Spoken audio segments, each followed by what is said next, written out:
उत्तराखंड में प्रचंड बहुमत की सरकार है, मगर कमाल ही कमाल है, हम उत्तर प्रदेश से बने राज्य हैं। हम उनसे अलग क्यों हुए? क्योंकि हमें तो अपने पहाड़ी राज्य होने पे बड़ा गर्व था। हमारे पेड़ों पर, हमारी नदियों पर हमारा अधिकार हो, बड़ा गर्व था। लेकिन यहाँ तो जमीनों के साथ साथ कागज जो हैं वो भी नहीं ले पाई हमारी सरकार। यकीन नहीं होता तो आपको बताती हूँ। एक आरटीआई एक्टिविस्ट है विकेश नेगी, जिनको कुछ दिन पहले जिलाबदर करा गया था जिलाधिकारी महोदय के द्वारा, और उसके बाद उस ऑर्डर को निरस्त कर दिया था आयुक्त महोदय ने। अब उसमें आपको बताना चाहती हूं कि एक आरटीआई एक्टिविस्ट का काम होता है आरटीआई डालना। उन्होंने फिर एक आरटीआई डाल दिया। उन्होंने 6 जून को ये डाला था, लेकिन इसका जवाब अब इनको मिला 11 जुलाई को भी। तो जुलाई में इनको जो जवाब मिला उसमें क्या कहा गया, आपको अच्छा लगेगा सुन के। 2 बिंदुओं पे सवाल जिनके मिले नहीं जवाब। पहले बिंदु में इन्होंने कहा कि जो अधिसूचना संख्या 617/24 दिनांक 11 अक्टूबर 1952 का है उसकी कॉपी, और 2 नोटिफिकेशंस जून 29, 1953 का फॉरेस्ट डिपार्टमेंट का नोटिफिकेशन 770/24, 319/1952 और 1164/24, 333/1953, ये जो नोटिफिकेशन है फॉरेस्ट डिपार्टमेंट के September 3, 1953, ये तीनों की कॉपी। यहाँ पे 2 बार तो इन्होंने बता रखा है जून 29, 1953 का जिक्र करके कि इसकी कॉपी नहीं है हमारे पास। इन्होंने बकायदा लिखा है सूचना संधारित नहीं है, मतलब इनके पास सूचना नहीं है। चलिए ये तो छोड़ दीजिए। अब दूसरा, ये क्या चीज को चेक कर रहे हैं, मुझे तो समझ में नहीं आया है। इसमें पूछा गया था कि वन विभाग की विज्ञप्ति संख्या 617, जिसके बारे में अभी मैंने बताया, दिनांक 11 अक्टूबर 1952, यह अधिसूचना है। इसके अनुसार जो मतलब इन्होंने लिस्ट दे रखी है निम्न ग्रामों में वर्णित भूमि को छोड़कर, ये जो जमीनों का इन्होंने जिक्र किया, इसके अलावा जो जमीनें फॉरेस्ट डिपार्टमेंट के पास है उनके बारे में सूचना मांगी है कि उससे संबंधित शेष भूमि जो अपने कब्जे व अध्यासन में ली गई, मतलब आपने उसको एक्वायर किया। जी हाँ, फॉरेस्ट डिपार्टमेंट ने जो जमीनों को एक्वायर किया, अभी मैं बताऊंगी कि कैसे इनके पास ये जमीन आई, वो सारी भूमि में संबंधित खसरे नंबर की एवं अध्यासन से संबंधित दस्तावेजों की प्रमाणित सत्य प्रतिलिपि प्रदान करने की कृपा करें एवं उक्त भूमि की वर्तमान स्थिति स्पष्ट करने की कृपा करें। कोई रॉकेट साइंस तो है नहीं। ये कहा गया कि ये जो जमीनें हैं ये तो आपके पास नहीं है, लेकिन इसके अलावा इस एरिया में जो आपने बाकी जमीनों को अपने कब्जे में लिया था, यानी कि फॉरेस्ट डिपार्टमेंट ने, उसके बारे में आप बताइए, उसकी खसरा नंबर वगैरह बताइए, उसका कब्जा किसके पास है। और मतलब ये भी नहीं पूछा गया, कहा कि जो आपके कब्जे में और आपके अध्यासन में है उससे समस्त उसके बारे में समस्त जो सूचना आपके पास है उसके दस्तावेज आप उपलब्ध कराएं। फॉरेस्ट डिपार्टमेंट के पास जो जमीनें हैं उसके बारे में लिस्ट भी दी गई कि ये वाली छोड़कर बाकी जो जमीनें आपके पास है उसकी इंफॉर्मेशन दीजिए। ये कहते हैं सूचना संधारित नहीं है। और ये लिखा है ममता भंडारी, लोक सूचना अधिकारी, देहरादून वन प्रभाग, देहरादून ने। अब इनकी तो उतनी गलती नहीं होगी जितनी की पूरे डिपार्टमेंट की, क्योंकि 1952 से लेकर अब तक की बात करी जा रही है, लेकिन फिर भी मैं कहूंगी कि तब से लेकर अब तक की बात तो कम ही है। लेकिन इसके बारे में बहुत बातें चल रही है क्योंकि आरटीआई एक्टिविस्ट विकेश नेगी ने एक पत्र लिखा है मुख्यमंत्री उत्तराखंड, वन मंत्री उत्तराखंड और वन मंत्री केंद्र सरकार यानी कि भारत सरकार, साथ ही लोकपाल और जिलाधिकारी देहरादून, और पूछा है कि इस वक्त बहुत अर्जेंट आपकी इंटरवेंशन की जरूरत है। मतलब आपका इंटरवीन करना बड़ा जरूरी है ताकि जो गवर्नमेंट द्वारा, सरकार द्वारा फॉरेस्ट लैंड, वन भूमि एक्वायर की गई है उसको बचाने के लिए, उनके संरक्षण के लिए। और इन्होंने बताया है कि गैजेट नोटिफिकेशन जो 4 के बारे में इन्होंने कहा, 3 के बारे में, कि आप उसका दे दीजिए कॉपी। एक गैजेट नोटिफिकेशन है और 2 फॉरेस्ट डिपार्टमेंट के नोटिफिकेशन है।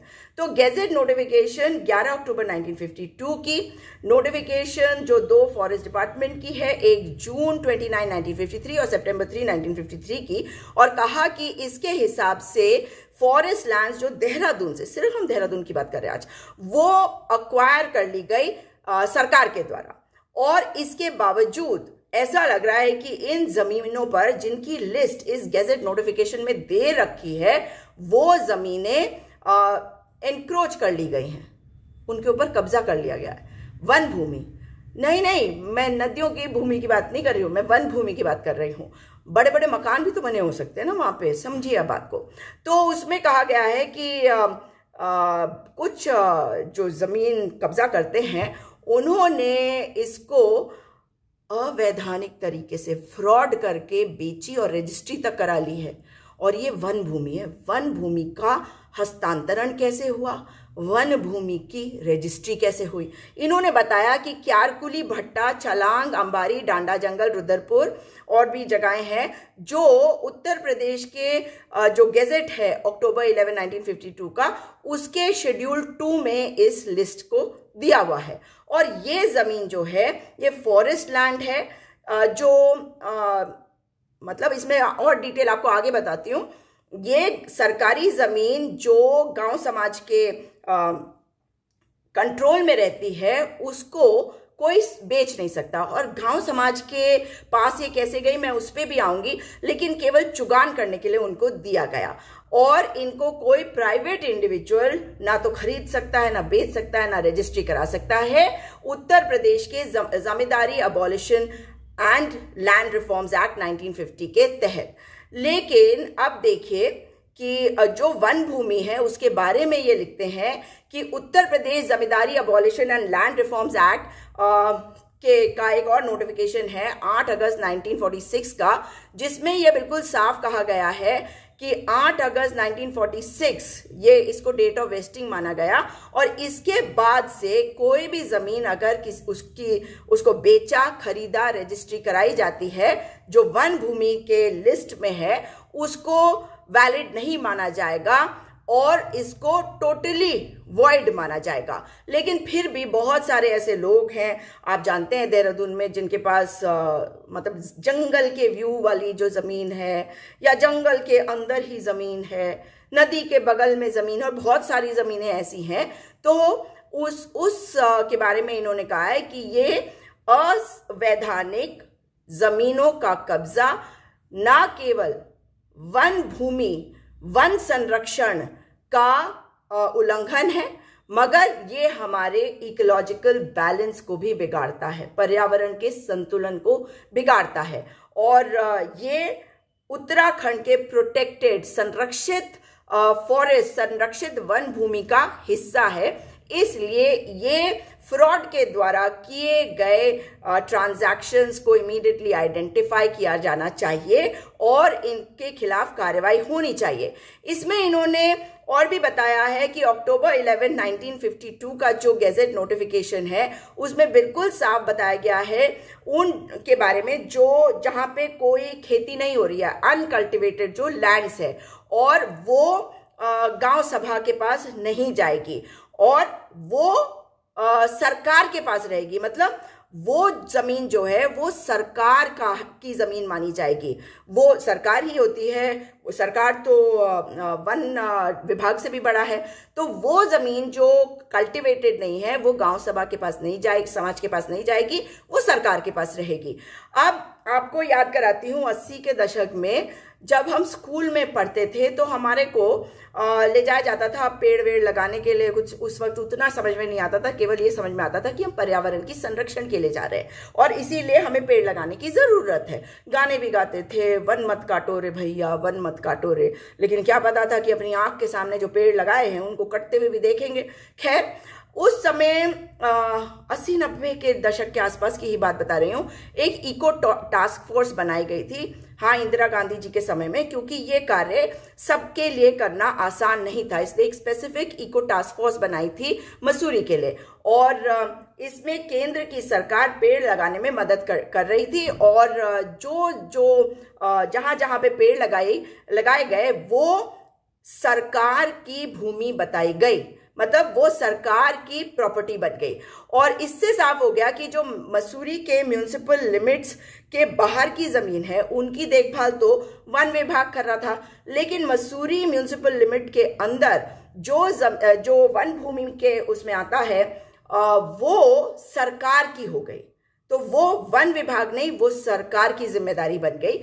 लेकिन अगर जो लिस्ट दे रखी है उसके हिसाब से भी ये कहा जा सकता है, क्योंकि जो लिस्ट के बारे में इन्होंने मेंशन किया है वो साफ बता रहा है। रेवेन्यू डिपार्टमेंट, फॉरेस्ट डिपार्टमेंट और एमडीडीए जो राज्य सरकार के तहत आती है, उनसे तो ऊपर नहीं है ना, उनके ऊपर भी इन्होंने आरोप लगाया कि उन्होंने सरकारी भूमि जो है उस पर कब्जा कर लिया है, उस पर एंक्रोचमेंट कर दिया है जो वन भूमि है। मैं केवल वन भूमि की बात कर रही हूं, इसलिए कंफ्यूज मत होइएगा, क्योंकि इसमें कुछ नाम जब आएंगे तो वो बहुत बड़े वाले नाम हो जाएंगे। इसलिए गरीबों के बारे में बात नहीं हो रही है, यहाँ अमीरों और जो बहुत अमीर बन गए, जो बहुत रसूखदार है, हम उनकी ही बात कर रहे हैं। क्योंकि इन जमीनों को अगर आप गूगल मैप पे भी देखेंगे तो आप इनकी हालत जो पहले थी और जो उसके कुछ ही समय के बाद हुई वो भी दिखाई देगी। खैर, अब इन सब चीज़ों को लेकर इन्होंने जो कागज़ डाले हैं उसमें वो सारी लिस्ट भी दी गई है, जहाँ पे और ये पछवादून और मतलब दोनों कई जगहों पे पूरे देहरादून में जो फॉरेस्ट लैंड्स है ये उसकी बात हो रही है, नदियों की बात नहीं हो रही है, इसलिए कंफ्यूज मत होइएगा। और ये बात मैं बार बार बोल रही हूँ। उन्होंने निवेदन किया है मुख्यमंत्री जी से, और ये जिनको भी और चिट्ठियां गई हैं कि आप इमीडिएटली इन ज़मीनों का स्टेटस उसको कंफर्म करिए।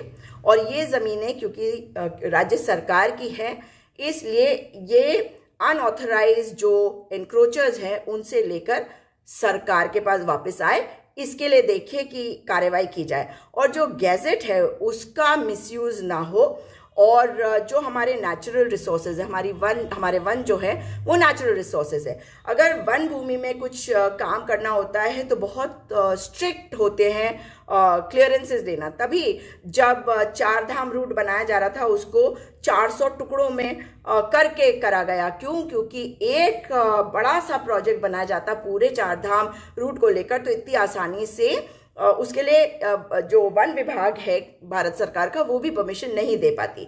तो अब इन्होंने सुप्रीम कोर्ट ऑफ इंडिया का एक judgement civil appeal number 7017 of 2009 के बारे में मेंशन किया है, उसके कागज डाले हैं और उन कागजों से साफ है कि माननीय उच्चतम न्यायालय ने उच्च न्यायालय के एक आदेश को खारिज किया, क्योंकि जो Uttar Pradesh zamindari abolition and land reforms act dated 8 अगस्त 1946 का जो ऑर्डर था उसके हिसाब से ये बिल्कुल क्लियर हो जाता है कि जो जमीन सरकार की है उसको कोई आगे नहीं दे सकता। चुगान की परमिशन जो है वो गांव समाज के लोगों को इसलिए दिया गया क्योंकि उनका जीवन जो है वो उसी पे निर्भर करता है। लेकिन ये नहीं है कि गांव समाज में कोई प्रधान बन गया और उसने ज़मीन किसी को बेच दी, और ऐसे जो ज़मीनें बेची जाती है वो अमीरों को ही बेची जाती है, गरीबों को नहीं। ये ज़मीन हर उस गरीब के लिए थी जो वहाँ जाके चुगान करना चाहता था, जो वहाँ से लकड़ी बीन के लाना चाहता था, उसको ये अधिकार था कि वो वहाँ के फल भी ला सकता है। और वो सारे जो डिटेल्स है वो इसमें इंक्लूडेड थे, यानी कि ये बनाया भी इसी तरह से गया था, ये नोटिफिकेशंस भी इसी तरह से आए थे ताकि किसी को ये परेशानी ना हो जो लोग वन पर निर्भर रहते हैं अपने जीवन यापन के लिए। इसलिए अब लैंड रिकॉर्ड्स को सुप्रीम कोर्ट के डायरेक्टिव्स के हिसाब से इस केस में जो दे रखा है उसके हिसाब से देखे जाने की उन्होंने मांग करी है। साथ ही उन्होंने जो गेजेट नोटिफिकेशन है वो पूरी की पूरी डिटेल लगाई है। और साथ में एक मज़ेदार चीज़ है, फॉरेस्ट डिपार्टमेंट जून 29, 1953 का एक पत्र है RS मेहरा डेप्यूटी सेक्रेटरी का, और उन्होंने ये पत्र लिखा है सारे डिस्ट्रिक्ट ऑफिसर्स उत्तर प्रदेश के। तो मेनली वो उत्तराखंड का हिस्सा जो था उस जमाने में उसको ज़्यादा एप्लीकेबल था, और इसमें अल्मोड़ा, गढ़वाल, टिहरी गढ़वाल, रामपुर इनको छोड़ के लिखा गया था। और कहा गया था कि जो लोग वहाँ पर चुगान के लिए जाते हैं, लकड़ी बिनने के लिए जाते हैं, क्योंकि उस समय तो खाना बनाने के लिए लकड़ी ही लाई जाती थी। तो उनके लिए जो उनके कस्टमरी राइट्स है, मतलब जो उनके राइट्स को लीगल हैसियत भी दी गई है, उसमें दिक्कत आ रही है, क्योंकि प्राइवेट फॉरेस्ट से उनको कहा गया कि जी अब तो ये फॉरेस्ट सरकार के हो गए, आप नहीं कर सकते। तो ये नहीं होना चाहिए। जो लोग वहाँ पे रहते हैं उन जंगलों के आसपास, उनको चुगान के अपने जानवरों को ले जाएं, अपने पशुओं को ले जाएं, और जो वहाँ से वो लाना चाहते हैं घास या लकड़ी, ये सब बिनकर जो लाते हैं, वो सब वो जो भी उनके राइट्स हैं, कस्टमरी राइट्स वनों को लेकर, और तभी वन जो है वो प्रोटेक्टेड भी रहे, क्योंकि जो जाता था अपने पशुओं के लिए चारा लाने के लिए, पशुओं को चराने के लिए, वहां से लकड़ी लाने के लिए, वहां से फल भी लेके आता था, उसके लिए और भी जरूरी होता था कि इन वनों को बचाया जाए। अब ये इन्होंने लिखा, मतलब ये पत्र इन्होंने कईयों को लिखा था, इसके मेहरा ने। फिर उसके बाद उन्होंने 3 सितंबर 1953 को भी ऐसा ही एक पत्र लिखा था, उसकी भी प्रतिलिपि इन्होंने लगाई है, 29 मार्च 1955 की भी। और इसमें बिल्कुल साफ कर दिया गया है कि जो लोग हैं, और एक और है 27 अप्रैल 1953, इसमें भी इन्होंने कहा है कि जो वेस्टेड लैंड है उसमें कल्टीवेशन नहीं किया जा सकता, उसमें कोई खेत नहीं बना सकता, लेकिन उसमें चुगान किया जा सकता है, वहां से लकड़ियां बिन के लाई जा सकती, जो कस्टमरी राइट्स हैं वहां पे रहने वाले लोगों के, उसमें कोई हस्तक्षेप नहीं करने की जरूरत है, और वो उनका अधिकार है। लेकिन अब देखिए, और इन्होंने जो जमींदारी एक्ट का पेज 39 है वो भी दे रखा है, जिसमें फिर से ये बात भी साफ हो गई है कि जो जमीनें 1946 8 अगस्त के पहले तक किसी की भी होगी, लेकिन उसके बाद जब वो अक्वायर हो चुकी है, उसके बाद से उसको ना तो खरीदा जा सकता है ना बेचा जा सकता है, वो जमींदारों की पहले रही होगी, लेकिन वो अब ऐसा नहीं किया जा सकता। अब जो एक सुप्रीम कोर्ट का केस मैं बता रही थी, उसकी भी एक कॉपी इन्होंने लगाई है, सिविल अपील 7017 ऑफ 2009, प्रभागीय वन अधिकारी अवध वन विभाग वर्सेस अरुण कुमार भारद्वाज, डेड, मतलब उनकी मृत्यु हो चुकी, थ्रू एलार्स एंड अदर्स, मतलब जो लैंड रिफॉर्म के अधिकारी है, उन्होंने इसमें अपील डाली थी, क्योंकि ये उच्च न्यायालय में, ताकि वो ऑर्डर जो है उसको स्ट्राइक डाउन करवाया जा सके, उसमें ये कामयाब हुए। जब ये मैटर माननीय उच्चतम न्यायालय के पास गया, तो उच्चतम न्यायालय ने ये माना कि उच्च न्यायालय का आदेश, ये लखनऊ की जमीनों के बारे में था, लेकिन जो उच्च न्यायालय का आदेश था कि उन्होंने जो लोअर कोर्ट का ये ऑर्डर कैंसिल कर दिया था, वो गलत था, और उन्होंने माना कि जो जमींदारी एक्ट अबॉलिशन किया गया, उसका जो अधिनियम बनाया गया, और जो डेट दी गई वेस्टिंग की, और उसके बाद जो जमीनें थी वो सरकार की हो गई, तो वो किसी प्राइवेट इंडिविजुअल की नहीं हो सकती थी। और उन्होंने कहा कि जो डेप्यूटी डायरेक्टर ऑफ कंसोलिडेशन का ऑर्डर था 8 जुलाई 2004 का, उसको उन्होंने स्ट्राइक डाउन कर दिया था 5 अक्टूबर 2021 को। अब आप मुझे बताइए कि जो जमीनों के बारे में अगर वन विभाग को खुद ही नहीं पता कि कौन से गैजेट नोटिफिकेशन के हिसाब से कौन सी जमीनें उनकी है, वो खुद कह रहे हैं आरटीआई में, ये आरटीआई की कॉपी है, इसको देखिए, इस आरटीआई की कॉपी में अगर वो ये बात कहते हैं कि इसमें जो दे रखा है उसके बारे में हमें कुछ नहीं पता है, तो वो जमीनों को खुर्द-बुर्द अगर किसी ने किया है तो कौन जिम्मेदार है? वन विभाग।